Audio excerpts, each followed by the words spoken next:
Sabda TV. Adakah akad untuk pembiayaan jamaah umroh atau haji? Mohon pencerahannya. Adakah, jawabnya ada atau tidak kan ya? Ada. Terus? Ya, mohon pencerahannya. Mohon pencerahan ini jika panjang. ada lembaga yang memberikan pinjaman tersebut. Kalau melalui lembaga, ya, lembaga ingin cari untung atau tidak? Cari untung kan ya? Ya. Ini masalah di awal adalah Anda ingin ibadah, kalau pembiayaan itu artinya kan utang kan ya?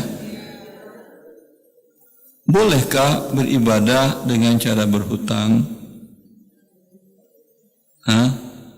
Nabi sallallahu alaihi wasallam sering membaca dalam doanya yang isinya Allahumma inni a'udzubika minal ma'thami wal maghrami, di antaranya dalam lafaz yang lain wa a'udzubika min ghalabatid daini, ya Allah aku berlindung kepadamu dari perbuatan dosa dan hutang. Dalam lafaz yang lain, aku berlindung kepadamu ya Allah dari penindasan orang dan dari lilitan hutang. Sesuatu yang Rasulullah berlindung darinya, sesuatu itu baik atau tidak berarti? Tidak baik. Rasulullah berlindung dari syaitan. Syaitan baik? Tidak baik. Berarti posisi utang sama dengan syaitan. Ya. Sekarang Anda mau ibadah, kemudian cari syaitan. Itu gimana? Rasulullah berlindung. Maka Islam sebuah agama yang tidak memberatkan kita kalau kita jalankan sesuai dengan arahannya. Allah mengatakan walillahi 'alan nasi hajjul baiti man istata'a ilaihi sabila. Manusia menjadi berkewajiban kepada Allah untuk melakukan perjalanan ibadah haji bagi yang mampu. Mampu sehat badan, mampu secara finansial, uang ada. Baik uang biaya berangkat ataupun uang untuk yang ditinggalkan kalau dia memiliki kewajiban nafkah kepada anak-anaknya. Jelas. Bila tidak mampu, tidak ada kewajiban. Kalau tidak ada kewajiban, ya, apakah boleh berhutang? Jawabannya tidak boleh berhutang, suatu tidak wajib. Tidak boleh berhutang untuk sesuatu yang tidak wajib. Jelas itu. Dan para ulama kita mengatakan dianjurkan kepada orang yang ingin berangkat haji atau umrah untuk membayarkan dan melunasi hutang-hutangnya. Kalau Anda mau haji umrah hutang dulu kan ya? Ini aneh manusia akhir zaman. Ya. Kemudian kalau ingin juga jangan hutang, jual aset yang ada. Jual aset yang ada, terjual baru berangkat. Tahukah Anda, dampak dari hutang ini, walaupun mereka tanda kutip mengatakan syariah, karena yang menyelenggarakan banyak bank syariah, macetnya antrian haji di Indonesia lebih dari 40 tahun. Umur itu udah berapa, akhi? 45. Berarti kalau mau haji reguler setelah umur 85, itu mungkin dari kuburan untuk berangkat. Ya, karena umur Nabi cuma 63 tahun. Ya, penyebabnya apa? Karena ketamakan bank syariah ini dan ketidakmengertian warga negara Indonesia akan Islamnya. Sehingga mereka berhutang untuk beribadah kepada Allah Azza wa Jalla. Ini satu hal yang tidak benar.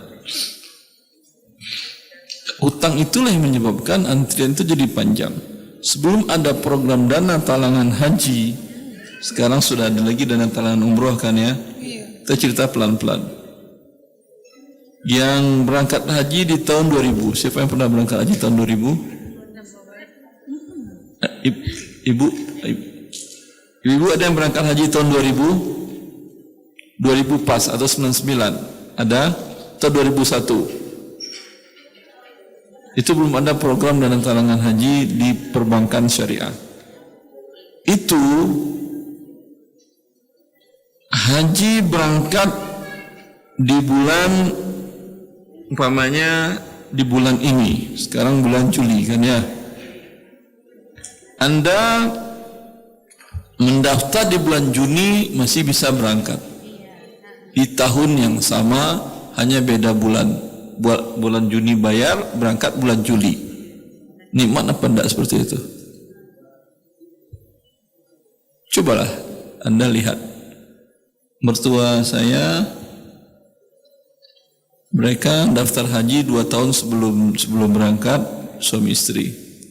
Lalu karena ibu mertuanya, berarti nenek dari istri saya, umurnya sudah lanjut, tapi fisiknya masih kuat karena orang kampung, orang desa. Itu mertua laki-laki saya mendaftarkannya sebulan sebelum mereka berangkat. Harga normal, tidak ada macam-macam. Visa keluar bareng, nggak ada masalah. Nggak kayak sekarang. Berangkat besok, malam jam 12 malam visa masih keluar apa enggak.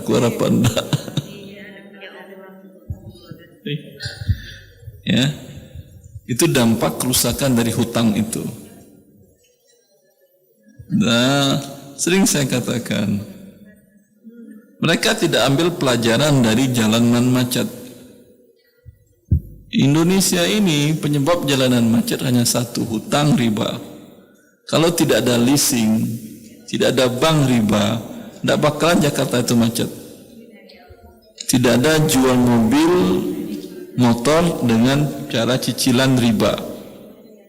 Ya, hanya mau beli cash atau cicilan yang sesuai syar'i. Kalau cicilan syar'i itu harganya lebih mahal.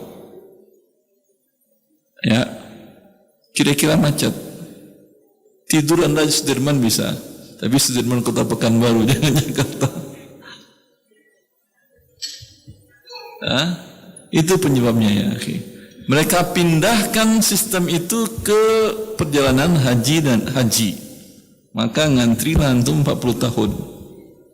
Sekarang mau dipindahkannya ke umroh. Sekarang umroh masih nyaman kan ya? Sebulan 3 hari sebelum visa, ngurus visa, bayar masih berangkat kan ya? Saya khawatir sebentar lagi juga ngantri 40 tahun juga. Kerusakan riba di atas muka bumi mereka lakukan, Allah mereka lawan pemilik langit dan bumi, maka rusaklah bumi itu. Bagaimana cara mengurainya? Wallahu a'lam. Tentu diriset ulang. Kalau diriset ulang yang tidak mau, orang sudah ngantri 25 tahun depan mau berangkat, diriset ulang. Tentu bikin heboh di Indonesia jadinya. Tapi tidak ada lagi caranya kecuali dengan seperti itu. Ya. Wallahu a'lam. Maka jangan pernah bercita-cita untuk ambil produk ini. Minta kepada Allah Azza wa Jalla, mudah berangkat haji dan umrah, mudah. Alhamdulillah saya enggak perlu nunggu. 5 mahasiswa terbaik Libya itu dapat haji undangan raja. Saya tamat langsung haji, langsung umrah. Tahun selanjutnya Allah mudahkan lagi saya berangkat S2, setiap tahun saya haji. Kalau umrah bisa setiap liburan anak sekolah kita umrah. Kan tidak susah, nggak pakai ngantri-ngantrian kalau Allah mudahkan caranya. Anda mungkin masing-masing beda jalannya, mungkin dapat warisan, mungkin suami dapat bonus, mungkin bisnis, ya untungnya luar biasa. Apain ikut antrian? Itu tidak menjadi wajib. Tidak ada kewajiban. Ya, sekarang kewajibannya penunainya setelah 40 tahun ada. Ini sekarang Anda daftar dilakukannya 40 tahun ke depan. Kan itu kalau haji kan ya. Ada kewajiban seperti dalam syariat? Tidak ada. Tidak ada. Maka sering saya sampaikan, kalau ada yang bertanya, Ustaz, boleh haji ikut dalam tahun haji? Tidak ada kewajiban haji seperti kondisi seperti ini. Tapi kalau anda sudah masuk, sudah dapat berangkat tahun bulan depan, itu baru ada kewajiban.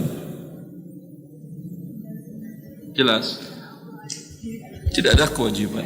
Kalau meninggal anda dalam kondisi sekarang tidak berhaji umrah, tidak berdosa. Jelas? Kemudian karena antrian sudah macet tadi, mulai bermunculan visa-visa nama macam-macam. Ada Mafurada, ada Mujamalah, macam-macam. Ya, intinya orang yang mendaftar ini dalam antara hidup dan mati. Dah siap-siap berangkat, dah siap-siap semua diurus, dah tetangga tahu, keluarga tahu semuanya. Kemudian enggak keluar visanya. Kalau yang muda mungkin masih tenang aja dia. Kalau yang udah senior tentu stres dia. Dari kampung bilangnya mau haji, tempat anaknya mau berangkat nih haji. Pulang lagi selamat haji, Bu Haji. Tentu gimana perasaan anda? Ya, itu subhanallah. Jelas yang ini ya? Jelas. Ini sengaja saya panjangkan agar mengingatkan anda, jangan pernah ambil ini. Kalau ada perusahaan, tetangga, orang tua, teman dekat yang mengajak anda umroh gratis, ambil. Nikmat dari Allah. Atau pas ada uang, anda sehat, berangkat umroh, ambil. Tapi dengan cara berhutang, jangan. Anda melawan Allah dan Rasulnya. Suatu hal yang tidak baik. Anda mau ibadah tapi kemudian berbuat riba sebelumnya. Ya, silakan Ibu, mohon maaf.